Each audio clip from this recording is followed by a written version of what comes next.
Welcome to the Yankee Chronicle. Now for the next 2 weeks, our show is presented by the Kearsarge Regional School District, serving Bradford, Newbury, New London, Sutton, Springfield, Warner, and Wilmot. The total 7-town population equals approximately 14,000 and serves around 1,700 students. I'm Laura James, your host. Today we'll hear the word of the year, start of the school year, hiring, bus transportation, and priorities for the upcoming year from Superintendent Winfried Feneberg. We'll visit the old Sutton School House now being renovated.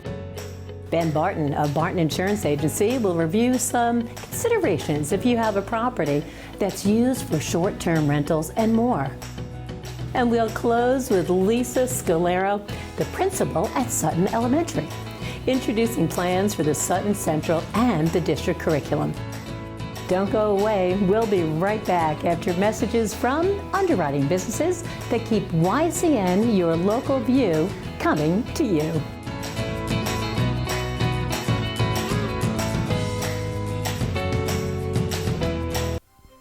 This program is supported by Echo Communications, a digitally integrated commercial printer and mailer located in New London, New Hampshire since 1997, with roots going back much further as the country press, AccuMail, and the home of the Kearsarge shopper. Echo Communications.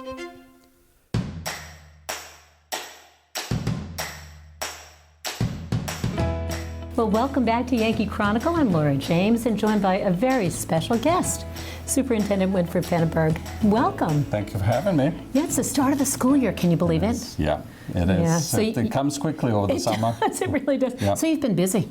Yeah, we have been busy. We had another good opening of schools, and actually before the students came back, we worked a lot with our teachers. We had a number of professional development days.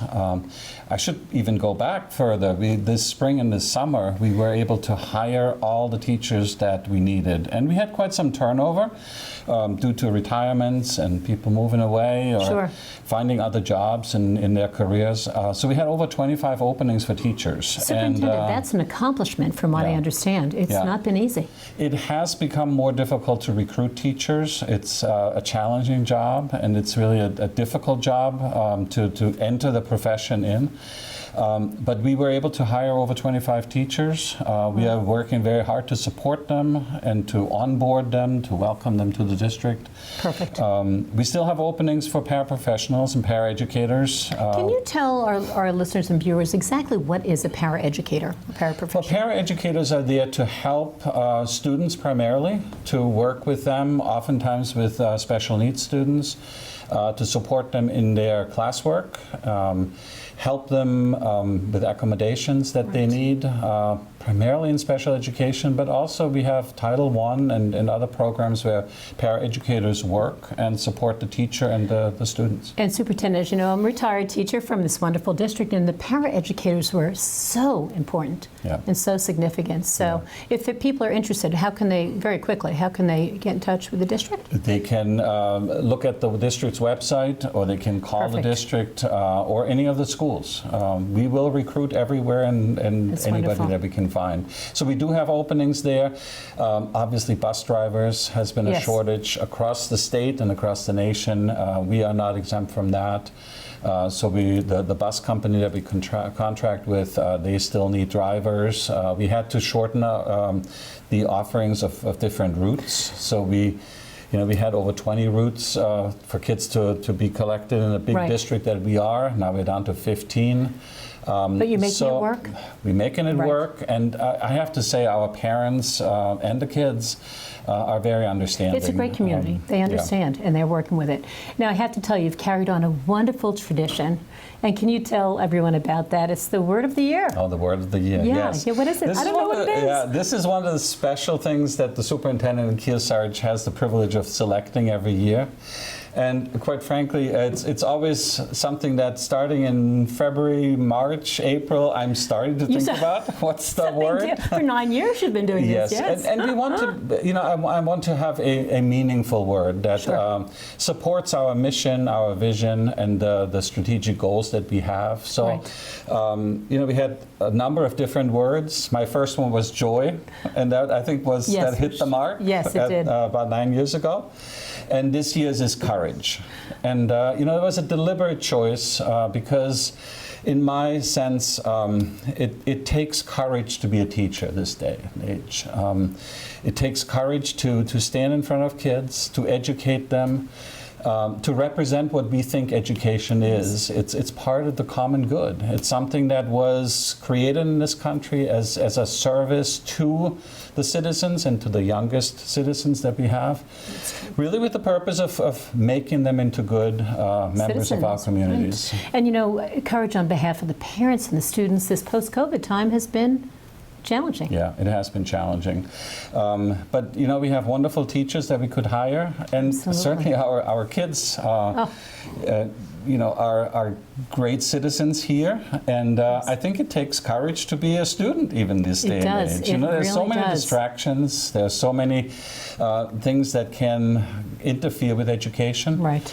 And so I want to put that word out and have courage, show courage, stand up for those that need your help, and become a teacher.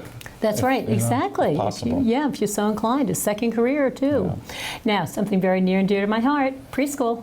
Yes, preschool. Do we have a new preschool? Yeah, we do have. This was one of my biggest goals when I started here, to really look at our early education programs. Right. We always had James House. We had the early education program here at New London.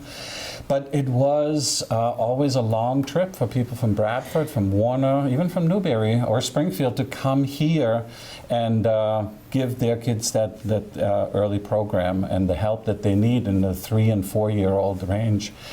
And you have an open house coming up, I understand? Yes, we do. But let me tell you about the preschool in Bradford is really meant for the southern part of the district. And it will cut down on trips for parents. It's perfect, especially with the busing situation. Yeah. It's wonderful. Yeah. And so we have a grand opening the 20th of September at 3:30. We invite the public to come. And the other thing is we were able to use COVID money and the federal grant money that we got into the district to use that to construct it. And so the cost to the taxpayer was minimal, and we utilized our federal funds to create that second option for preschool kids. Superintendent Feneberg, here's the problem I have. We're running out of time, but what I need to say is, we're grateful for your service. Award-winning superintendent. You have served, and I know it's not about you, but you've served our community so beautifully, and we certainly are so glad to have you at the helm. Much work to be left. That's true. Thank you very much. When we return, the YCN camera will visit the site of the historical renovation of the old Sutton School House. But first, another word from a community-minded business that underwrites our stories.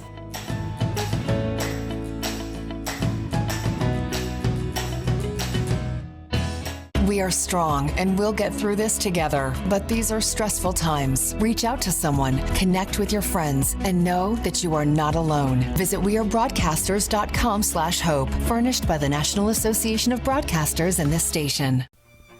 This program is supported by H.R. Clough and Kearsarge Heating.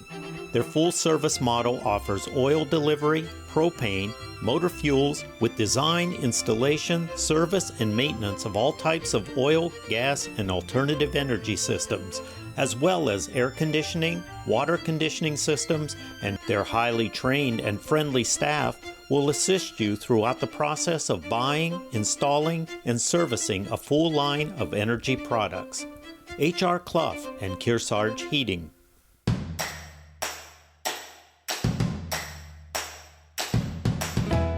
Welcome back to this week's edition of your Yankee Chronicle, presented by Kearsarge Regional School District, where they provide positive contributions to the world and value diversity. Well, we are joined at the old Sutton School House now, where renovation is ongoing. Let's hear from the crew that's making this happen. Well, this building was built in 1863, and it was school district number 9 in Sutton. In the height of the number of school districts came in the late 1860s at 15 different district schools. And there were so many of them because the kids had to walk to school in those days. And it was built on the same foundation of an earlier schoolhouse that was built in 1820. Well, there was an assessment done on the meeting house as well as the old schoolhouse back, I think, in 2019. We knew that they were deteriorating, and we had a company, Bedard Associates, came in to did a thorough evaluation, and they found a lot of work needed to be done, especially to the steeple on the meeting house and the schoolhouse, the sills, the roof. The interior ceilings were falling down, and our choice was either to really tear it down or fix it up. And with such a historical gem, we certainly didn't want to tear it down. And so the community has stepped up and done a number of things to really make it back to what it was.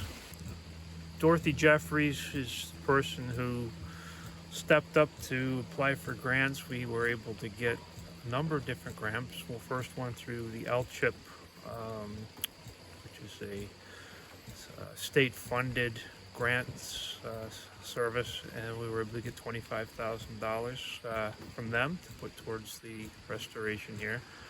And we also were able to raise a good chunk of money through the New Hampshire Gives matching funds. People stepped up and were very generous in donating to meet our budget. Yeah, so we started this conversation with the Historical Society here at least a year ago, if not close to that, and the goal of the project was to restore the meeting house, making modern updates while not trying to sacrifice historical integrity. So both on the outside and the inside, we made choices to try and reflect what would have at least originally been here while improving some certainly modern necessities. So inside you can see here we're putting up plaster and blue board, and on the outside maintaining siding as much as possible, some restoration on the sills, we're restoring the older window sashes. So it's a little bit of everything everywhere, no major structural work necessarily, but definitely aesthetic improvements. So we started this project a couple months ago, and the last thing to do will be the window sashes, which will probably be done at some point this fall. This one was raised, as I said, in 1820. A lot of kids came here within easy walking distance, and they would be taught, in short terms, really. There might be a total of 10 to 15 weeks total in a year that they were in school here. The school teachers very early were all men. One of them had a great deal of difficulty with his students, but he settled that by going at the rebellious older students who were up to 18 or 19. The quotation in the Sutton 1890 history, he went at with them with fist and fire shovel, and so he maintained discipline pretty well. Most of the teachers later on who would teach in this building in the 1860s would have been young women school teachers, and they were paid very meager salaries. And then in 1952, they set up the current Sutton Central School for elementary school kids up to 5th grade. And for middle school, a lot of them went to New London, and for high school, many of them would take the train and go down to Warner. Congratulations to our ambitious friends at the Sutton Historical Society. Now up next, Ben Barton will give some things to think about when considering your home's insurance. So keep it tuned to YCN, your local view, after this message from another supporter of your Yankee Chronicle. Without them, we would be without you.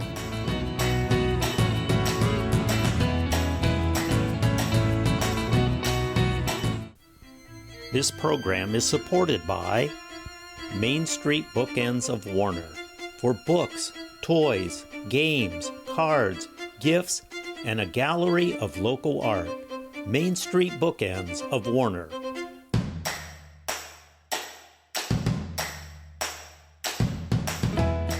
Welcome back to the Yankee Chronicle, the who, what, where, and when show of the Lake-Sunapee region.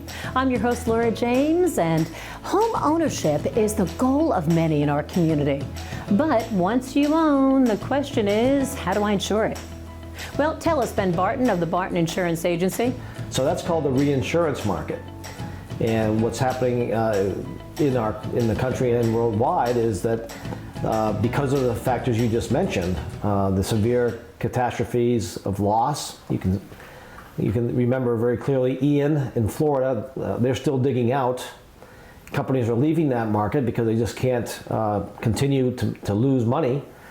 So that is forcing rate, and it's clearly seen in your renewal premiums, which makes it very difficult for you as a consumer and for us as your carrier to find you the best rates that are out there.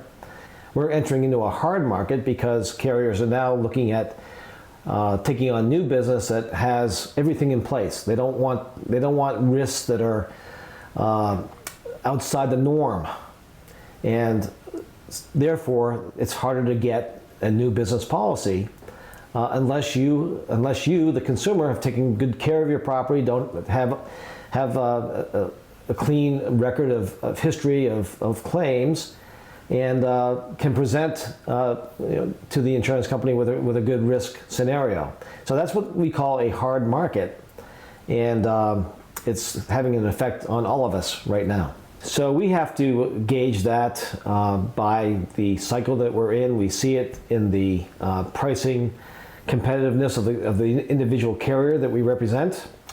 And to have a crystal ball, I don't have the crystal ball to give you in terms of long-term rate changes, but because of the competition in this business, companies have to stay, if they want to grow, they have to be competitive with their premiums in the marketplace, and that is the beauty of competition.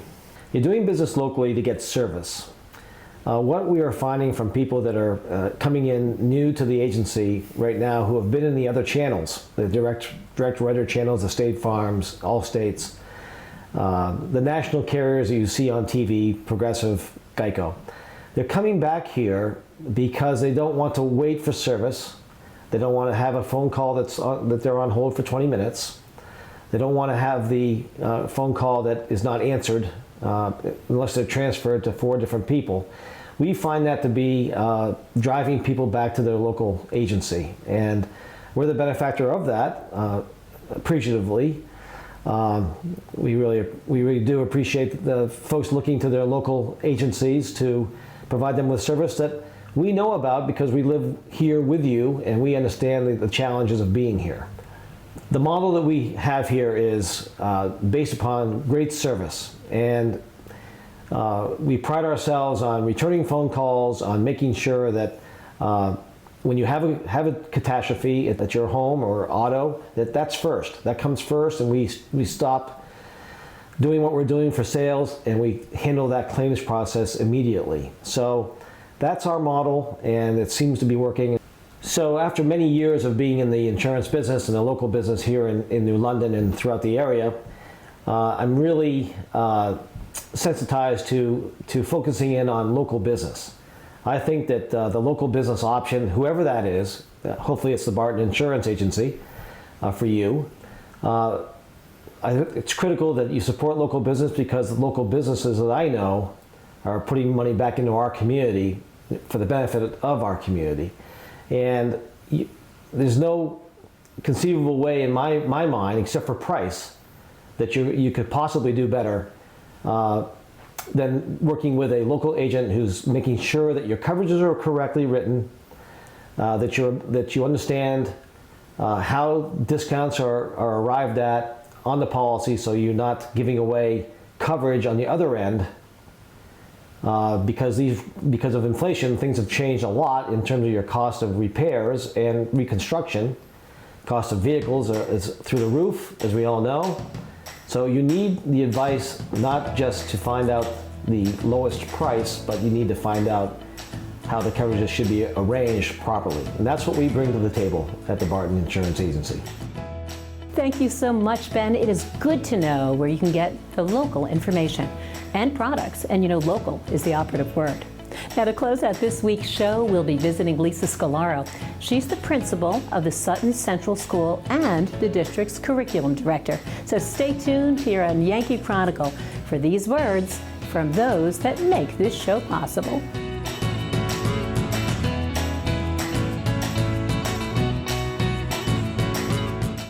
Can I go to the sleepover? I want you to promise me something. If there's any drinking, I want you to say, no thanks, not my thing. I promise, Mom. They really do hear you. Did you pack your toothbrush? For tips on how to start the talk, visit underagedrinking.samhsa.gov. This program is supported by the Innertown Record, your weekly hometown community newspaper covering the Kearsarge Sunapee Sunshine region of New Hampshire. The Innertown Record.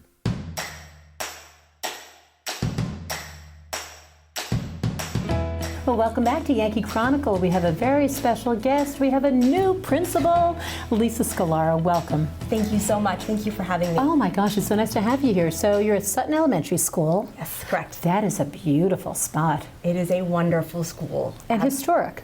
And special. Yes, it really is. The community really centers, you know, around the school. And what a great spot to be in. Yeah, it's a beautiful location. It's wonderful staff, amazing students and families. So, yeah. Oh, that's just great. But that's not your only title. It is not. No. You're also the curriculum director for the district. That is correct. That's a big job too. It's exciting though because I get to wear two hats. I get to think at a systems level from a district perspective, and I get to be right on the ground with students and teachers. And that really only benefits your position as a principal, I would imagine? I believe it helps me be a better educational leader, absolutely. Right, which is wonderful. So, you know, we were talking earlier with Chris Garrity about competency-based learning. Mm-hmm. And, you know, it's been around for a while, but still it's a concept that's new to folks. So can you tell us what that means and how it's processed and implemented? Sure. It's a jargony term, right? Yeah. It's a way to describe how you do school.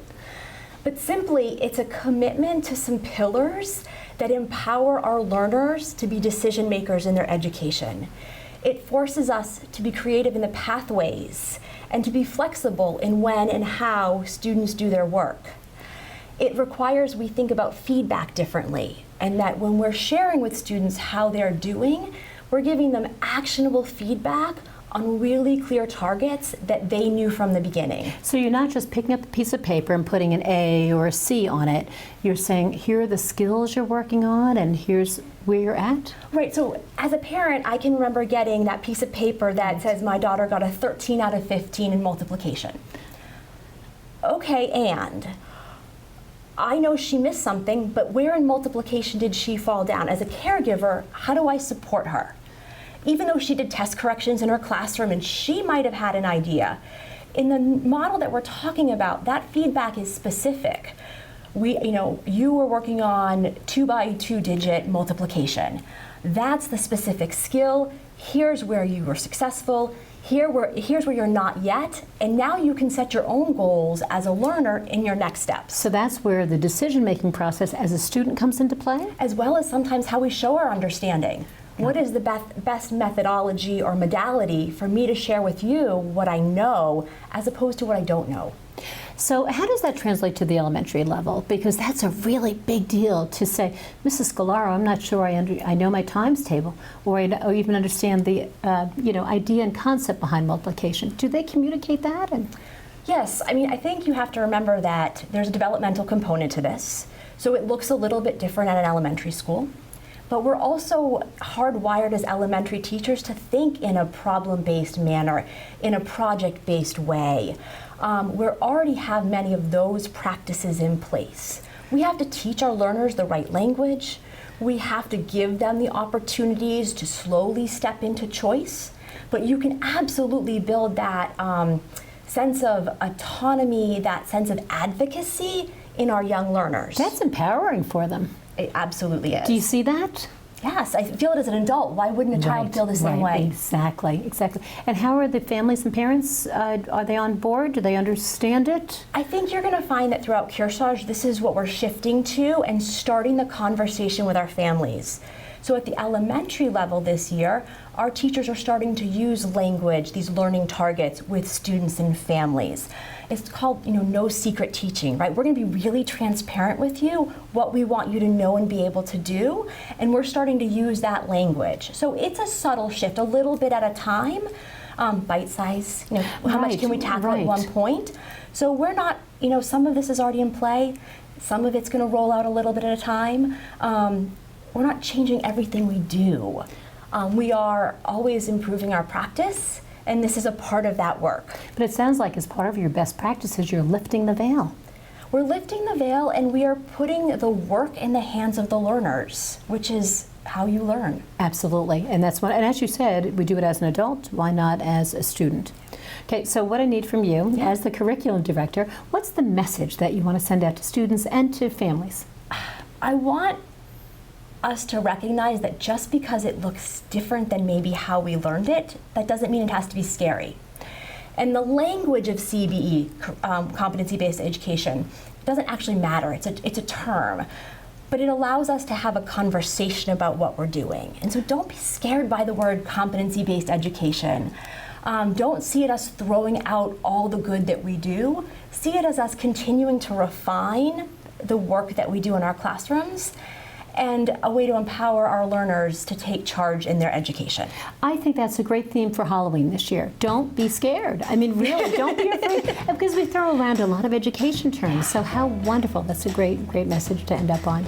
Lisa Scolaro, wish you all the luck at Sutton. It's a beautiful school, and we wish you a wonderful school year. Thank you so much for your time. I appreciate it. Coming up next, Yankee Chronicle will again be presenting the Kearsarge Regional School District, where they promote personal responsibility, accountability, and wellness for our students. Tune in to YCN's live Game of the Week. This weekend, we'll have a double header starting Friday at 6:24 p.m. as Kearsarge hosts Kingswood, and Saturday at 1:54 p.m. as Newport hosts Winnisquam. Games replay Sunday and Monday at noon and 7 p.m. on TDS channels 13 and 1013, NCTV8, Roku, Apple TV, and for those that don't have cable, our YCNNow.com website carries all our programming on demand anytime. And join us again next week as we're presented by your Kearsarge Regional School District for an all-new edition of Yankee Chronicle. I'm Laura James. Enjoy the balance of your week, everyone.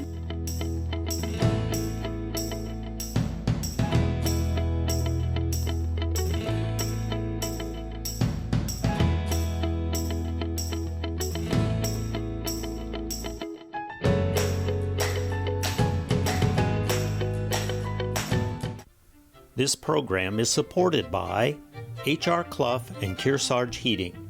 Their full-service model offers oil delivery, propane, motor fuels with design, installation, service, and maintenance of all types of oil, gas, and alternative energy systems, as well as air conditioning, water conditioning systems, and their highly trained and friendly staff will assist you throughout the process of buying, installing, and servicing a full line of energy products. H.R. Clough and Kearsarge Heating. Echo Communications, a digitally integrated commercial printer and mailer located in New London, New Hampshire since 1997, with roots going back much further as the country press, AccuMail, and the home of the Kearsarge shopper. Echo Communications. Main Street Bookends of Warner, for books, toys, games, cards, gifts, and a gallery of local art. Main Street Bookends of Warner. The Innertown Record, your weekly hometown community newspaper covering the Kearsarge Sunapee Sunshine region of New Hampshire. The Innertown Record.